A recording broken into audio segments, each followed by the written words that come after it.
بسم اللہ الرحمن الرحیم۔ آج ہم انشاءاللہ غسل سے متعلق کچھ احکام پڑھیں گے، چونکہ ہمارے ابھی طہارت کا ہی باب چل رہا ہے۔ غسل کب فرض ہوتا ہے اور غسل کا طریقہ کیا ہے؟ رسول اللہ صلی اللہ علیہ وسلم نے فرمایا ان اللہ لا یستحی من الحق، اللہ تعالی حق بات کو بیان کرنے سے حیا نہیں کرتے۔ تو غسل کے جو مسائل ہیں ان میں بھی بعض دفعہ کچھ ایسی باتیں آتی ہیں جو بظاہر حیا کے خلاف ہیں، لیکن علم کی ایک بات ہے، سیکھنے اور سکھانے میں حیا اگر کریں گے تو پھر ظاہر ہے ساری زندگی جاہل ہی رہے گا انسان۔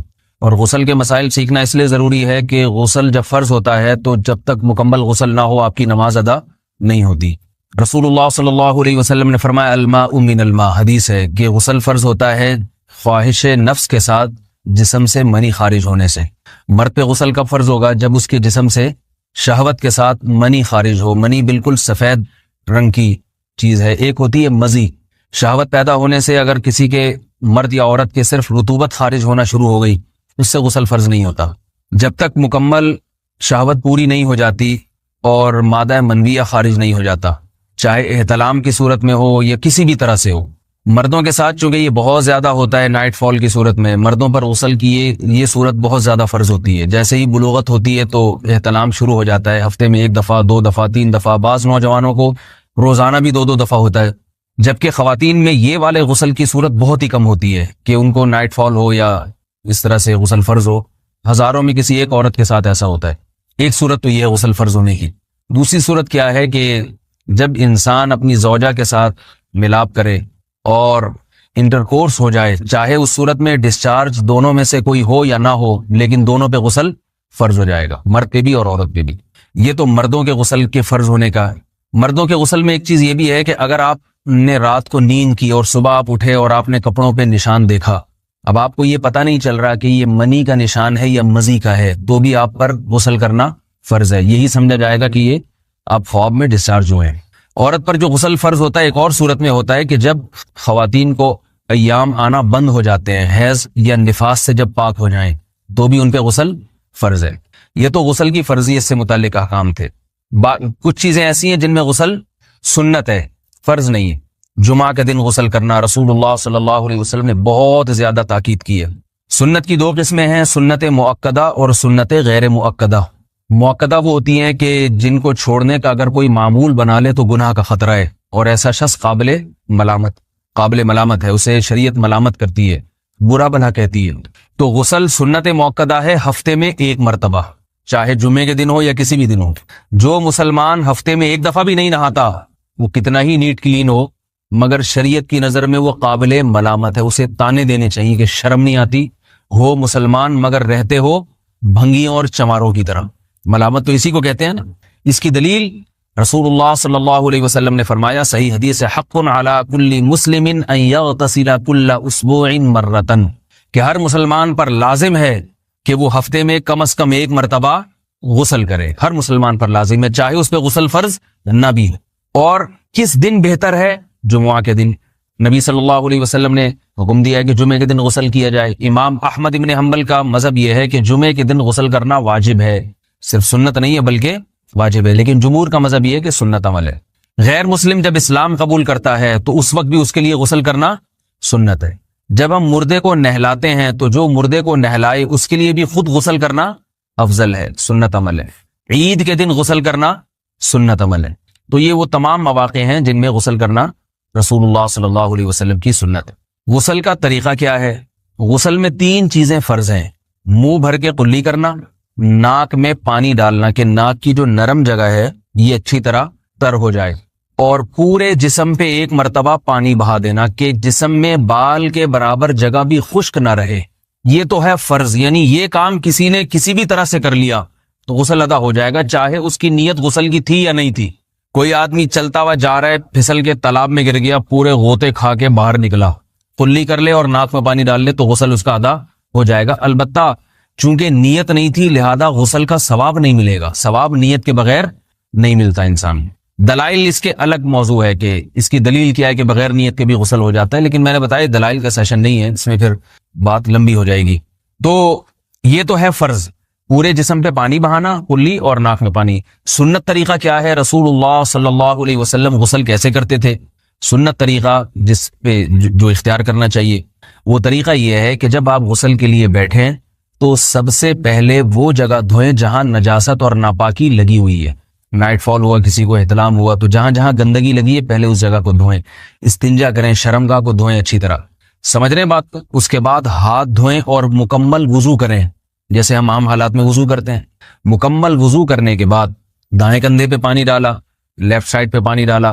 پہلے زمانے میں تو چلو سے غسل ہوتا تھا, ہاتھ دھو لیے تو اب چلو سے پانی لے کے یہاں ڈالا جا رہا ہے, چلو سے پانی لے کے یہاں ڈالا جا رہا ہے, پورے جسم پہ ملا جا رہا ہے, اور چلو سے پانی لے کے 3 دفعہ سر پہ ڈالا جا رہا ہے. تو آج کل چلو الو تو ہے نہیں, شاور کے نیچے جا کے کھڑے ہو جاتے ہیں. تو اس میں یہ کہ شاور کھولیں, اس میں کھڑے ہو جائیں, سارے چلو اس میں خود بخود ہی ہو جائیں گے, پورے جسم پہ پانی بہہ جائے گا. نبی صلی اللہ علیہ وسلم کے دور میں یہ جدید چیزیں نہیں تھیں, شیمپو اور صابن. تو آپ صلی اللہ علیہ وسلم بیری کے پتوں سے غسل کی ترغیب دیا کرتے تھے. بیری کے پتوں کو اگر پانی میں پکایا جائے تو پانی میں میل کچیل صاف کرنے کی صلاحیت بہت بڑھ جاتی ہے. ہمارے زمانے میں اس تکلف کی ضرورت نہیں ہے, صابن ملتے ہیں اس سے نہایا کریں. بہرحال کہنے کا مقصد یہ آپ لوگوں سے, تو یہ سنت طریقے سے غسل ہو جائے گا آپ کا. سمجھ رہے ہیں بات کو؟ سب سے پہلے استنجا کیا, اس کے بعد وضو کر لیا, اس کے بعد غسل کر لیا. اگر کسی نے غسل میں وضو نہیں کیا اور ویسے ہی پورے جسم پہ پانی بہا دیا تو بھی اس کا وضو خود بخود ہو جائے گا. اس غسل سے وہ نماز پڑھ سکتا ہے, کیونکہ بعض لوگ غسل کرنے کے بعد دوبارہ وضو کر رہے ہوتے ہیں. اس کی ضرورت نہیں ہے, کیونکہ جب غسل کرتے ہیں تو وضو والے اعضاء تو خود بخود اس میں دھل جاتے ہیں. یہ ہے غسل کا طریقہ. وضو کیسے ٹوٹتا ہے؟ جن چیزوں سے غسل فرض ہوتا ہے ان چیزوں سے وضو تو بہرحال ٹوٹتا ہی ہے. اس کے علاوہ بھی وضو ٹوٹتا ہے. اس سے پچھلے لیکچر میں نے کچھ تفصیل بتائی تھی کہ نجاست جسم سے کہیں سے بھی خارج ہو جائے یا نجاست نکل کے بہہ پڑے. اگر قضاء حاجت کی جگہوں سے نجاست خارج ہوئی ہے تو نظر بھی آ جائے وضو ٹوٹ جائے گا, اور قضاء حاجت کے علاوہ جگہوں سے اگر نجاست خارج ہوئی ہے, خون وغیرہ ہے جیسے, تو جب تک نکل کے بہے گا نہیں تو اس وقت تک وضو نہیں ٹوٹے گا. سمجھ رہے ہیں بات کو؟ وضو کا طریقہ کیا ہے؟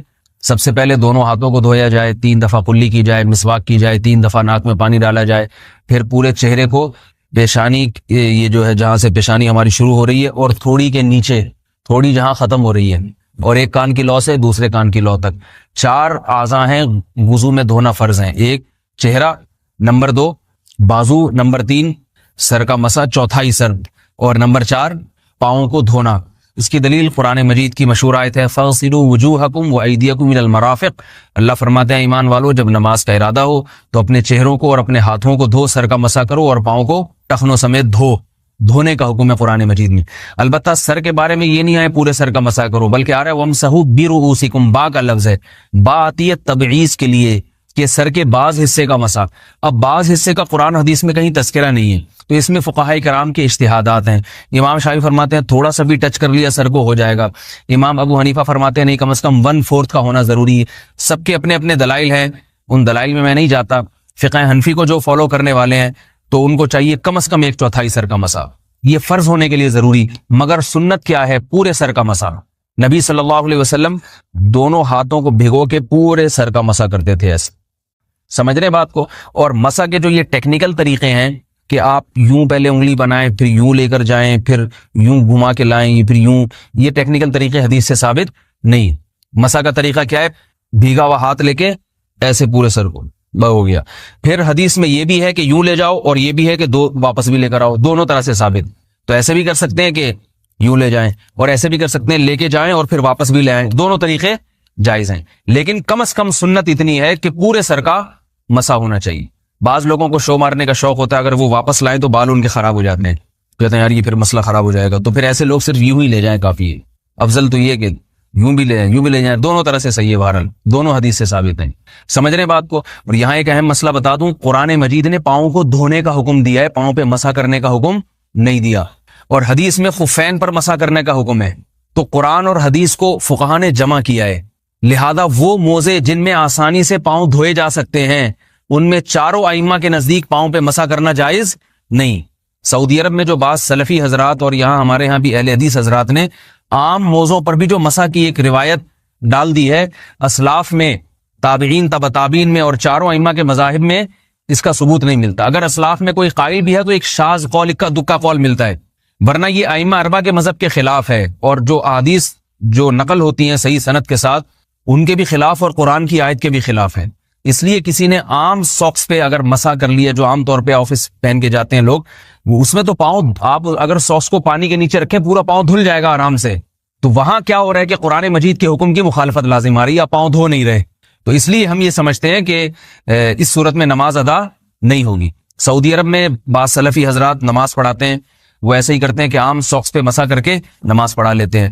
تو فتویٰ اسی پر ہے کہ ان کی اگر کسی کو یقین ہے کہ اس نے عام ساکس پہ مسا کر کے نماز پڑھائی ہے تو اس کے پیچھے نماز ادا نہیں ہوگی، کیونکہ قرآن کے مطابق اس کا وضو ہوا ہی نہیں ہے.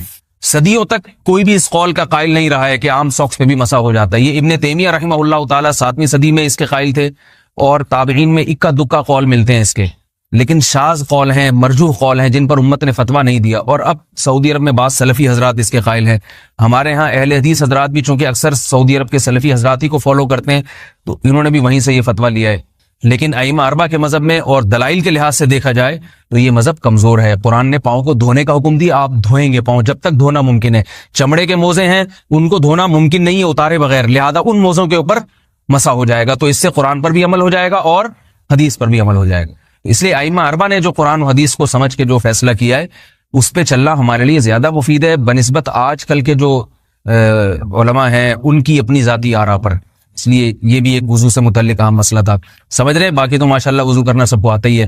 اور وضو کے بعد دعا کیا ہے؟ کلمہ شہادت، اشہد ان لا الہ الا اللہ وحدہ لا شریک لہ اشہد ان محمدا عبدہ ورسولہ اللہم اجعلنی من التوابین واجعلنی من المتطہرین. اے اللہ تو مجھے بار بار توبہ کرنے والوں میں شامل کر دے اور بار بار پاکیزہ رہنے والوں میں شامل کر دے. توبہ اس لیے کہ میں نے ظاہری طہارت تو حاصل کر لی، مجھے روحانی طہارت بھی عطا کر دے. اگر میں نے گناہ کی ہوں تو مجھے ان سے بھی توبہ کی توفیق عطا فرما لے، تاکہ اس لحاظ سے بھی میرا وضو ہو جائے، اس لحاظ سے بھی میں پاک ہو جاؤں. سبحانک اللہم و بحمدک، نشہد ان لا الہ الا انت، نستغفرک و نتوب الیک.